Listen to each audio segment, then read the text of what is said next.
혹시 착한 아이 컴플렉스라는 단어를 아시나요? 남들에게 인정받고 사랑받기를 원해서 정작 자신의 의견을 제대로 말하지 못하는 사람을 말합니다.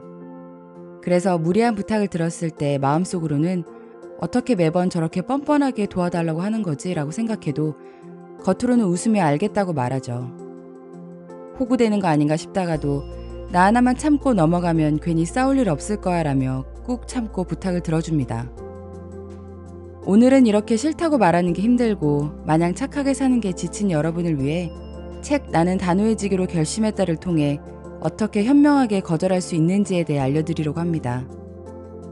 우리는 모두 좋은 사람이 되고 싶어 합니다. 그래서 거절의 말을 하지 못할 때가 많죠. 하기 싫지만 상사 부탁인데 어쩔 수 없지. 조금 무리지만 한 번만 참고 넘어가면 저 사람도 더 이상 부탁하지 않겠지. 우리는 이걸 배려라고 생각합니다. 그런데 과연 상대방은 이런 우리의 배려를 알아봐 줄까요? 저자는 이런 사람들을 보고 안데르센의 동화 인어공주의 주인공과 비슷하다고 말합니다. 인어공주는 바다에 빠진 왕자를 구하고 사랑에 빠지지만 아무 말도 하지 않습니다. 오히려 인어의 모습마저 버리고 다리를 얻으려고 마녀에게 목소리를 내주죠. 그 사실을 알리 없는 왕자는 이웃나라의 공주와 결혼을 합니다. 결국 인어공주는 물거품이 되어 사라집니다. 저자는 그가 심리치료를 하면서 수많은 인어공주들을 만나왔다고 합니다.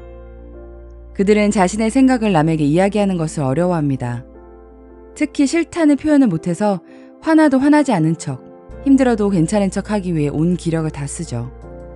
결국 번번이 상처받고 괴로워하는 쪽은 상대가 아니라 솔직하게 말하지 않는 사람입니다. 문제는 거절을 하지 못하고 자신의 능력을 넘어서도 계속 이를 떠맡다가 더 이상 못하겠다고 말했을 때입니다. 사람들은 지금까지는 괜찮다며 왜 갑자기 싫다는 거야? 라고 차갑게 말하죠. 때로 부정적인 감정은 분노가 되어 결국 엉뚱한 순간에 폭발하고 맙니다. 그렇다면 싫다고 말하면서도 미움받지 않을 수 있는 방법이 있는 걸까요? 저자는 여러 가지 방법을 알려주지만 그중 3가지 방법을 소개하려고 합니다. 첫 번째는 자신이 닥친 상황에서 벗어나는 것입니다. 갑작스런 부탁을 받고 눈앞에서 싫다고 말을 못하는 사람들이 많죠. 그럴 때는 결정을 아예 유보해버리는 겁니다. 이렇게요. 제가 바로 결정을 하면 나중에 말을 번복하더라고요. 하루만 생각해보고 말씀드릴게요. 이렇게 하면 거절의 말을 하기 전에 준비를 할 수 있고 무턱대고 부탁을 들어주지 않아도 됩니다. 두 번째는 부분적인 거절로 시작하는 것입니다. 즉, 하나는 들어주되 하나는 거절하거나 조건을 두는 것이죠. 이럴 때는 단이라는 말을 사용하면 좋습니다. 밀린 업무를 도와줄게. 단 9시까지만이야. 세 번째는 거절을 할 때 솔직해야 한다는 것입니다. 거절을 할 때 상대의 기분을 위한다는 생각으로 거짓말을 내뱉었다가 들통이 나며 오히려 상대와 감정적으로 부딪힐 수 있습니다. 혹은 죄책감을 덜기 위해 더 큰 희생을 감수해야 할 수도 있죠.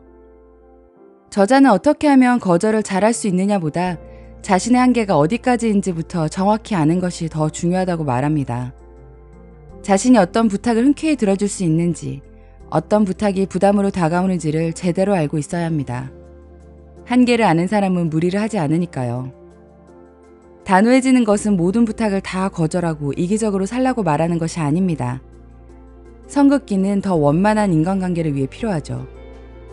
한계를 넘어선 부탁을 들었을 때 현명하게 거절을 한다면 다른 사람들에게서 늘 좋은 사람이라고 칭찬받지 않을 수 있지만 행복한 사람이 될 수 있습니다. 여러분이 인어공주라면 거절을 하는 연습을 통해 물거품으로 사라지지 않고 자신을 지키는 인간관계를 만들기 바랍니다. 책그림이었습니다. 감사합니다.